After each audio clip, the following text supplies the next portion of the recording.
All right, this is going to be a long video about how you actually get thrown into hell. This is to help protect people. It's to get people so they realize sort of the conditions that are necessary for you entering the gates of hell, right? Not the Christian hell, not the Islamic hell, not that, where you are permanently separated from God and there is no end to torture. That's not what I'm talking about. But you may wonder some of the things that are in hell. Can you be burned alive? That's correct, right? Can you be melted with acid? That's correct. Can you be frozen? That's correct. So a lot of the stuff they told you that you go through eternally, you only go through a few temporary incidents of it, but you really don't want it, right? And it's not punishment. That's what the most important thing the Mechanicism teaches, is that it's not punishment. It's just a response to what your body did, right? God did things through you and you did things along with God, and the contract is you both did that together, so you'll go through something together where God is watching you go through the whole thing and is there with you the whole time, but at the same time it can be just downright horrifying and awful and painful, right? So the first thing we talk about is the law. The law that I expanded upon on mechanicism.com, but the Jews had their own laws to give to the Gentiles, the Noahic laws. These are the basics, right? These prevent most of the most terrible things happening to you if you follow them, right? So it's pretty straightforward. There are more, though, that are important, right? When we're talking about sexual immorality, we're talking about rape, molestation. These things can get you into serious trouble, right? Where not trouble is in punishment. Once again, it's not punishment. It's just you're getting a bad response that you don't want. Mostly what I see these days are people who do adultery. Adultery is a very serious crime, right? It can be reversed in some way where you do the deed, you do it a few times, and then you start going, I can't do this. This is evil. I don't want to do this. Tell your partner, everything falls apart. And then through the rest of your life, you go, yeah, I'm never doing that again. And I have to take steps to make sure that doesn't happen again. I have to change things with my family. I have to apologize. I have to teach people not to do wrong. I have to help people. That sort of person is not going to be tortured, right? They might actually have a part to play in hell, but they're not going into a deep furnace or anything like that. So the big question would be straightforward. What gets you burned alive, right? What would do that?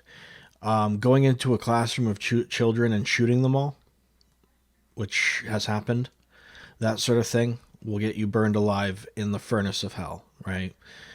I'm not going to go into any details of what I've seen in my visions, but it's very, very bad, right? It's very, very bad. So adultery, on the other hand, will get you into psychological and even physical torment that really is not tolerated well by most people, right? You want to be aware that whether you're gay or straight, whether you are male or female, whether you are a teen or an adult, cheating on your partner is a very bad thing to do. You don't want to have anything to do with it. Or being with somebody that you know is with somebody and you're doing it behind their back and you are bragging about it and telling friends, yeah, she has a boyfriend, but I'm banging her. That type of thing is horrifying. You don't want to have anything to do with that, right? I tried teaching my friends this and they just didn't want to hear it. And I'm like, you got to understand, this is one of the big, big red lights of our current times is adultery, right? Theft, yeah, you don't want to do that. How bad is theft? Depends on a whole sorts of circumstances. And that's the big thing, is that we have to talk about context. Not everyone is going to be punished who thinks they're going to be punished because they're not remembering the context of what happened, right? So, for instance, a guy is raised in a family that teaches him that doing adultery is a good thing. stealing another man's wife or stealing a woman's wife or whatever. It's a good thing. They teach them that. So that's context where you go, okay, you were taught to do that. So there's some things that are going to happen now, right? The Lord is very clever of how to deal with you and what happened, right? What about mental illness? Is that mental illness depends. It depends on, there's a lot of context there. Did you know you were doing something wrong? Did you think you were going to do something wrong, or did you think you were trying to save the world? If you thought you were trying to save the world, the odds are you were totally insane and you'll be fine. But then to go out after you've learned that you were totally insane and do it again, that is where you might find yourself with a terrible response. So responses are what this is. You have no free will, right? You're just on a journey watching a body, and that's always how it is. You're always watching things, and you feel like you're doing things, but really it's the controllers and God above doing things through you, keeping everything under containment and control. And whatever your body does, there's responses to that in the afterlife, in the underworld. Now, the next part about this is people seeing the underworld. Some people are going to hell, but they don't actually go through any of the storyline themselves. They just watch it. They don't have to participate. They just watch and enjoy whatever they want to watch. Some people like enjoy torture. Yeah, some, but for the most part, it's the storyline of hell. It's an adventure. It's epic. It's unbelievable. It's beautiful. It's horrifying. It's all those things, and people want to see that played out over hundreds of years, right? It's a long time. It's a very long time. Will you burn alive for like a year long? No. That doesn't happen to anybody, right? But there's a long enough period of time that you can't handle, right? That's what those types of crimes will do to you. Take you to something that you cannot tolerate, right? Where you go, I'm being pushed to my limit. I'm over my limit. I can't do this. I can't do this. I can't do this. And you just keep doing it and go through it. It's the worst thing ever, right? So that's what I'm trying to prevent people from going through.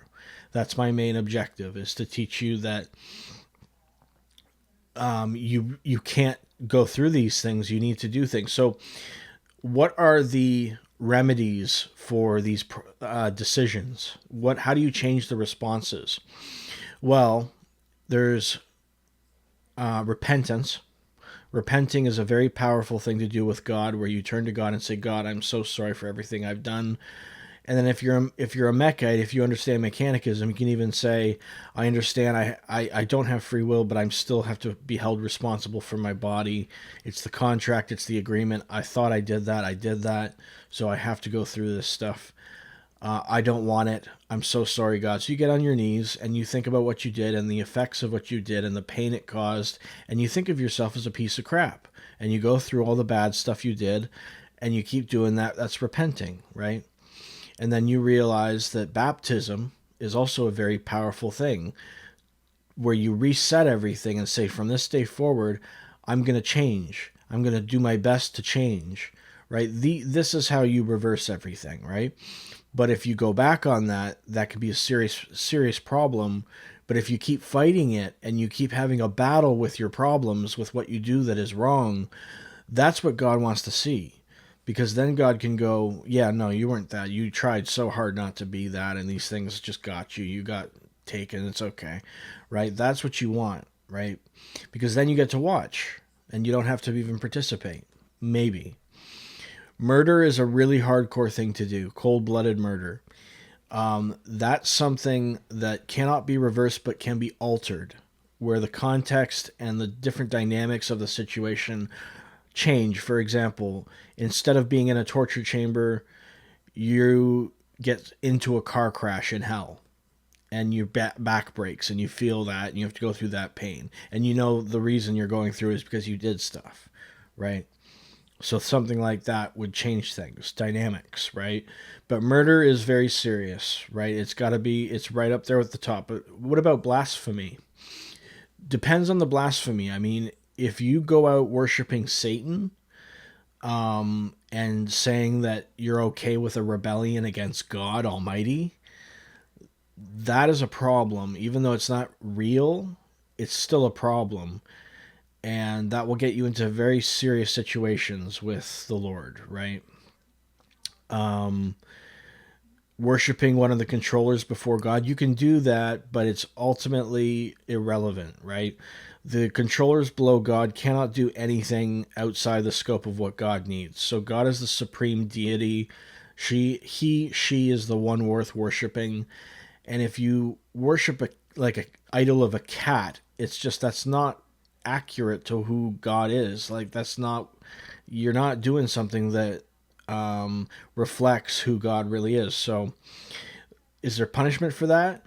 If you're Jewish, you're under a covenant, you're under a deal, you don't do that stuff, right?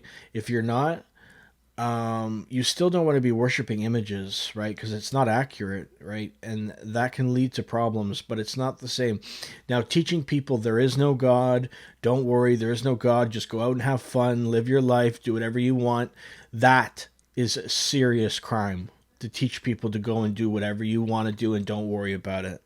That is terrible. You don't teach people to do that, right? You have to be controlled, conservative, as on the ball as possible while you're doing things in this life, right? You really don't, you can't afford to just go out and do whatever you want, hurt whoever you want, right?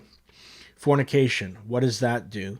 Fornication is interesting because what it does is it gets you more fornication in the underworld and you part of the storyline. So you go out, you fornicate, you break the sexual immorality laws, and you come back and you have to go through more stuff in hell that is like the same thing where you are with somebody, you're enjoying it, you're having fun, and then all of a sudden that person goes, I don't want to be with you anymore, and you breaks your heart and you go through heartbreak. It's just more repeating same cycles until you realize, I want nothing to do with this. I either want to be married or nothing at all. Homosexuality, same. Homosexuality is just like fornication is against the rules, so is homosexuality against the rules because it's fornication, right? That's what nobody ever understood, is why is it so bad. It's not so bad, it's just against the rules in this temporary place. In the big picture, in paradise it's not illegal. There's nothing wrong with it, not like it's illegal here. There's no response that will get you a bad one. You can go down whatever roads you want, gay, do all the queer stuff, and there's no problems with it, right? But here in this place, there are regulations, and it can get you. It can just get you into more and more problems, and that's all it is. But they're not. Are you going to be burned alive for being gay? Absolutely not. No. Going around teaching people that there is no God and have as much gay sex as you want. Who cares? That is a problem, right? That's where you've crossed the line. You're no longer just doing something that you want. You're interfering with other people's destinies and you're messing with things that you should not be messing with, right? So that's the problem.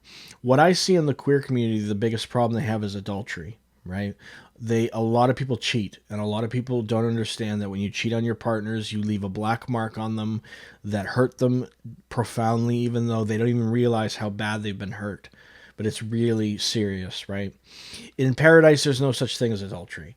Everyone is okay with one another doing whatever they want to do, right? That's how paradise is. But we are not in paradise, and it's not going to be a long time until we're back there, right? You have to go through the underworld, or you watch the underworld, or you go through other realms and play in those ones and come back and watch the underworld and do all sorts of things. It's a long story. It's very long. What does starring in a bad movie get you? That gets you into the role of who you were in that film, where you have to play the role and people get to watch things play out for real. So I just revealed to you what Hollywood is. You cannot just take a job that makes you millions and millions and millions of dollars and makes you famous and popular and then do whatever you want to do and star in whatever you want to star in and teach people all these bullshit teachings and then be okay with it. No, you have to go through playing your role and entertaining people because that's what you are. You're an entertainer here, below and above. So above and below, you are an entertainer, so you have to entertain people with the same stories that you depicted on the earth. That can happen to you, right? There's some stories that won't be played out. There's some stories that they set up so that they don't do that much damage. But yeah, lots more death, lots more destruction, lots more anarchy, lots more chaos under control, but still when you're in it, it feels like there's chaos and anarchy. So that's why it's kind of a problem to do that stuff. But what did you expect? I mean, you're taking violence, and you're taking sexualized violence, and you're taking all these things and throwing them into these entertaining pieces, and basically allowing people to crave wrongdoing, crave destruction, and all these things visually. So you're not actually teaching people to go out and do it, but you're getting them to want to see it in a way. So it leads to the inevitable the inevitable fate where you have to go through playing your role for real. So that's that. Which reveals to you about mechanicism is that, yeah, a lot of these realms are real, like Jurassic Park is a real realm, right? Peter Pan, the cartoon, all these things. Your soul can literally watch a cartoon playing and feel and smell things and feel things and go through things that are really exciting. So there's lots of great stuff that happens. There's lots of beautiful stuff that happens to lots of souls. And here's the biggest part about the whole thing. Most people are following some sort of code or religion or regulation, and they are not going to be tortured in hell or anything like that. They are going to watch or do other things. They are not going to go through terrible pain and suffering, because most people on the earth have codes and regulations that protect them from that.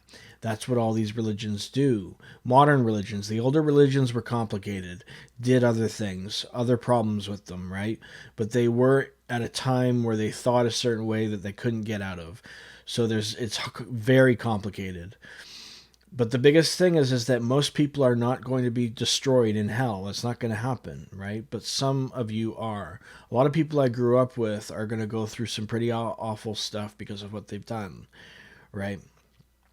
At the same time, I should mention with murder, there's a lot of people who think they're murderers and they're not, right? How does that work? Well, if you live in a poor neighborhood and you're on social assistance, you're on welfare, right?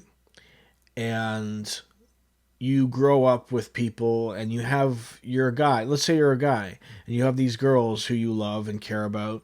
You have your sisters who you love and care about. And then these guys show up in your neighborhood, beat one of your friends up, threaten to kill him, seduce some of these girls and take them with them, and then fornicate with them, and then come back and tell you, yeah, we made love to your women, we did this, we did that, and you grab a gun and shoot them. You have to understand what they had done was cross lines that you cannot cross, right? But at the same time, we have to keep these things illegal because of the nature of this world. So I'm not teaching you that you should go out and do that. I'm saying you're not a murderer if you do something like that. Those people crossed lines. They threatened to murder you first, and you got them before they got you. Things like that are not murder. That's not murder, right? That's killing. Killing can be allowed. In a time of war, lots of people kill, right? And they don't have, just because you're in a war and you kill does not mean you go to hell, right? You might, if you execute somebody who doesn't deserve it, things like that, yes, but just shooting at people, no. War changes things, right? So there's a lot of forgiveness, there's a lot of mercy, there's a lot of safeguards in place that prevent people from ending up in the darkest dungeons imaginable. But no matter what the safety nets were, there would be people who would go through the most terrible thing imaginable. I'm not one of them. I know I'm not one of them. I don't have to see the worst things. I have to destroy some of the worst systems, but I don't have to go through what other people go through. It's not the same, right? So this has been a long video explaining a lot of things. Let me go over the law quickly with you and make sure that we